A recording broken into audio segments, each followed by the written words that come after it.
மிகவும் அருமையான தெய்வ பிள்ளைகளே, கோபம் என்பதை குறித்து பார்ப்போம். நான்சி சொல்கிறார்கள், நான் பல பெண்களுடன் பேசும்போது அவர்களுடைய கண்களில் ஒரு ஆழ்ந்த காயம் மற்றும் வேதனையின் விளைவுகளை என்னால் பார்க்க முடிகிறது. பெண்களிடமிருந்து நான் அடிக்கடி கேட்கும் விஷயங்களில் ஒன்று, எனக்கு கோபமாக வருகிறது, என் கணவர் மீது கோபமாக வருகிறது, என் பெற்றோர் மீது கோபமாக வருகிறது, தேவன் மீதும் எனக்கு கோபமாக வருகிறது என்பதுதான். உள்ளார்ந்த காயங்களையும் ஆழ்ந்த வேதனைகளையும் அடக்கி வைத்துக் கொண்டு பல பெண்கள் உள்ளனர். அந்த காயங்களை அவர்கள் தேவனுடைய வழியில் சமாளிக்காத போது அது உள்ளே புகைந்து கொண்டிருக்கும் ஒரு கசப்பாக, ஒரு கோபமாக மாறுகிறது. அது சில சந்தர்ப்பங்களில் பழிவாங்கும் எண்ணங்களாக, வன்முறையாக கூட மாறிவிடுகிறது. இப்படி கோபம் மற்றும் கசப்பிற்கு அவர்கள் அடிமைப்படுத்தப்படுகிறார்கள். இதிலிருந்து விடுதலையாக்கப்படுவதற்கு தேவனுடைய வழியாகிய மன்னிப்பை தெரிந்தெடுக்க வேண்டும். அப்போதுதான் உண்மையான சுதந்திரம் வரும். நமக்கு இழைக்கப்பட்ட கொடுமை உண்மைதான்.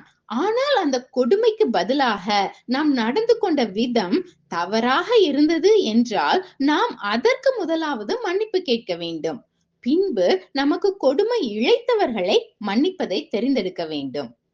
இது எளிதானது அல்ல. ஆனால் நாம் விசுவாசிக்கும் போது அது உண்மையில் சாத்தியமாகும். உங்கள் இருதயத்தில் ஏதேனும் கசப்பு இருக்கிறதா? கோபம் இருக்கிறதா?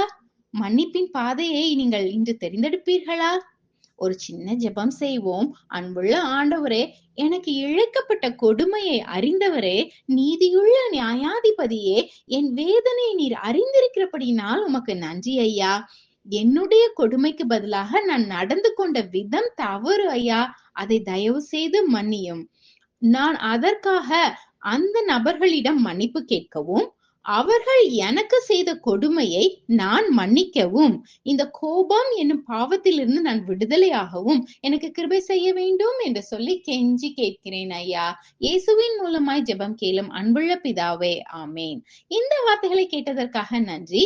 இது 8th May 2024 நான்சி டிமாஸ் வாகமுத்தின் இயேசுவை தேடி என்ற புரோகிராமிலிருந்து எடுக்கப்பட்டது. கர்த்தர் உங்களை ஆசீர்வதிப்பாராக.